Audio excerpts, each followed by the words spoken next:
After 3 years of sleeping rough, Francisco Carrillo is overcome with emotion as he tours his new apartment in Madrid. It's been provided to him by the charity Mundo Justo, or Fair World. I'm very happy. Very happy.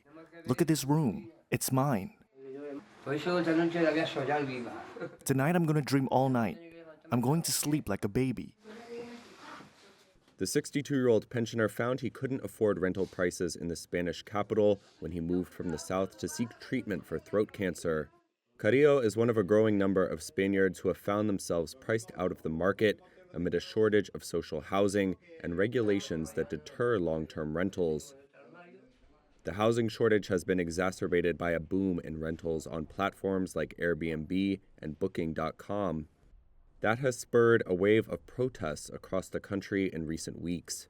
With housing in high demand, landlords are now demanding rent payment guarantees that many low-income renters can't provide, according to 3 NGOs consulted by Reuters.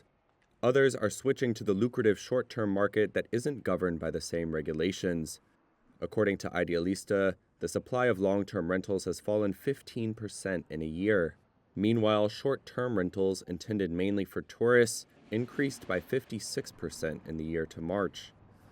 67-year-old pensioner Carmen Cajamarca was given a month to leave her rented Madrid apartment. The building where she has lived for 25 years was sold to an Argentine fund, refurbishing its units for holiday rentals. People have been thrown out onto the streets, evicting those who have lived there for years. The news reports that around 5 million tourists arrive, so they want the apartments for tourists. But what about the local residents who have always lived there and paid the rent? Where do we stand? Why do they want to do this to us? We are human beings, not animals, and even though they have more money than us, they should have some consideration. Blanca Hernandez is the chair of Techco, the real estate investment trust that owns Carrillo's apartment and partners with Mundo Justo.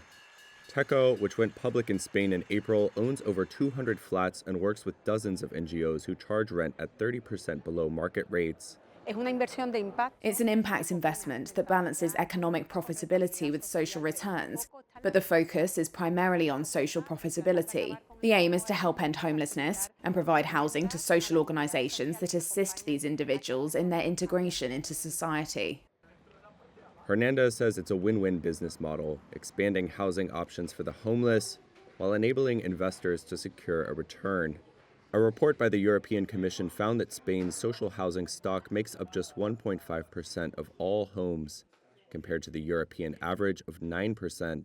The socialist government's current plan for public housing will add 184,000 units over the next 3 years.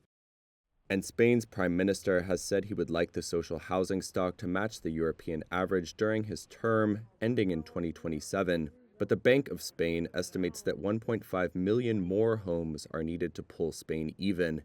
The country's housing minister said on Tuesday that the government had begun to work on a new plan to meet that target.